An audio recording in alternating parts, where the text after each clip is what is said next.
From the X Sports Network, this is the UNA Report, presented by First Class Charter. Welcome here to the pregame shows. We get you ready for everything that's about to go down in North Alabama's big UAC showdown at Brawley Stadium against Utah Tech. Last week, the Lions picked up their first win of 2024 and their first league win as well on the road at West Georgia.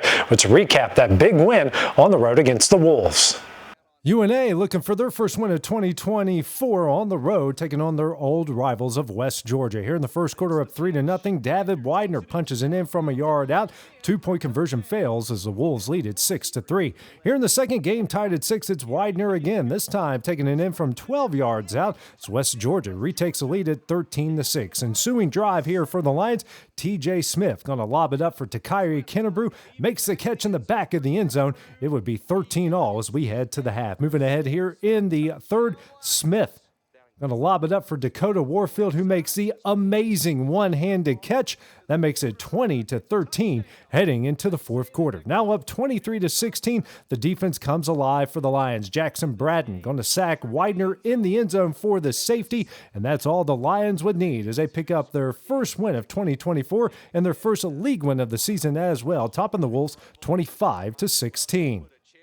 Up next now for the Lions is a visit from Utah Tech for the second straight year over the Brawley Stadium. Here's what head coach Brent Dearmon had to say. Coach, talk to us about how it felt to get in the W column with the big win against West Georgia last week. Oh man, it's amazing. You know, you stress too much when you're losing. You stay at the office later. You try to do things even more. Probably get out of your element a little bit, trying to search and find things, and then to be able to get a win and get rewarded. I felt amazing for our players more than anything. To see the joy in their faces after getting a win, kind of the relief of knowing that all the work that you've put in is finally getting rewarded. So I was more happy for our players than anything else for all the work that they've been doing. Time of possession has been the big story of the last 2 weeks. 43 minutes to 16 minutes last week against West Georgia. 87 plays to 39 plays. Talk about the shift in philosophy from the tempo to kind of ball hog offense. Yeah, the pride in me, the offensive guy in me, we want to be a fast tempo, hurry up, snap it and go and have explosive plays, but that's not what we've been good at. And so we went back to the drawing board and we said we're going to do whatever it takes to win. We've been putting our defense in bad spots. They've been getting short fields because of the turnovers. So the last 2 weeks we've been more of a ball control offense. We're still taking our shots downfield, but we understand that we've got a really good defense. We're good on offense as well, but we're good when we don't turn the ball over. So holding on to the ball, being smart, rushing the football, wearing people down, and letting our defense be fresh when they come out on the field has been a good formula for us the last 2 weeks, and we'll see whatever it takes to win this game this week.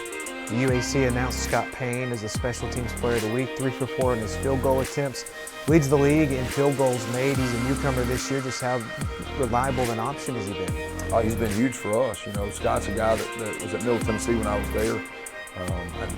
Nobody would have known it, but he was our backup kicker on field goals, but was a kickoff guy. So nobody else in the country knew that he could probably kick field goals because it wasn't on tape. So I had a little inside information there and was able to bring him here, and he's really pushed us. He's helped Sam as well, where Sam can just focus on kickoffs. And last week, Sam had multiple touchbacks. Sam was able to get a part in the punting game as well with some rugby punts. So Coach Roth has some weapons there that he can at his disposal where Adam Watford can boom them. Scott Payne's been really good, kicked a couple sky kicks for us on some kickoffs, but our whole kicking game has been a bright spot for us. This weekend's also the reunion for the 1994 National Championship team, Coach, and you've done a lot to honor those guys, from the 44 number on defense to having them come back and speak to the team. You know, what's it like having that group back? You know, I think the stars on the helmet too. I'm looking at guys like Kobe Warden's helmet or Jackson Braden's helmet as the year goes on to see the stars starting to grow on both of those guys' helmets, and to teach our team what that meant. The purple swarm and how we honor them with those type things. To have those guys come back and tell me so much to us, and they laid the groundwork for this place. They set the bar for this place, and we're trying every day to get back to that standard that they set around here. That group, the 93, 94, 95 years as a whole, is really what we strive to be every single day. Utah Tech, the opponent this weekend. What kind of game are you expecting? It'll be a tough game. You know, they came here last year. They've got to make the trip again because of the way the conference flipped out. They were throwing a 2-point conversion to try to beat us as time expired last year. So we know that we're going to have a tough game here at home again. We're hoping that the difference is going to be our fan base. We're hoping that the humidity, the time change, everything that goes along with their long travel will be a benefit for us to play a really good football team. They're 0-5. They're sitting in the same boat we were sitting in last week. They're 0-1 in conference play. Everybody on their schedule is a ranked team. So it's not like they're losing to bad football teams. They're losing close games to really good football teams. And we know they're going to come in here scratching and clawing to get their first win. So we've got to take care of business. We've got to do what we do best, put our players in positions to do the things that they do well. Coming up next, we have a couple of player features on hand as we check in with quarterback TJ Smith and kicker Scott Payne. For decades, First Class Charter has provided high-quality motor coach transportation services to the Tennessee Valley. With numerous safety and cleanliness accreditations, First Class Charter is ready to make your group trip a reality. Contact us today by visiting firstclasscharter.net. First Class Charter, the official motor coach company of the North Alabama Lions. From the X Sports Network, this is the UNA Report, presented by First Class Charter. Welcome back to the pregame show as we get you ready for everything that's about to go down in UNA's showdown with Utah Tech later this evening. One of the guys that's been a big difference on offense has been the resurgence of quarterback TJ Smith, who's shown a lot of patience during his time in Florence, and it's starting to pay off. TJ Smith transferred from FAU a year ago, and UNA was a right fit from the start. Ultimately, the whole decision of Coach Dearmon coming over to UNA and just, he's a real godly man. So, I had a talk with him before I came here, and, God was just telling me UNA was the place for me. He started the first game in 2023, but didn't seem to feel much until he got the start in Week 4 in 2024, showing a lot of patience.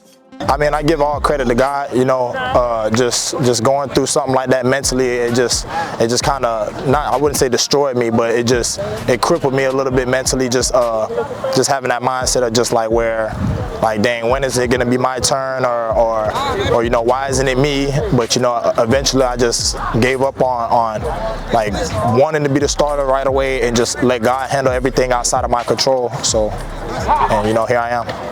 Smith has seized the moment as QB1, showing everyone in the FCS what he's capable of.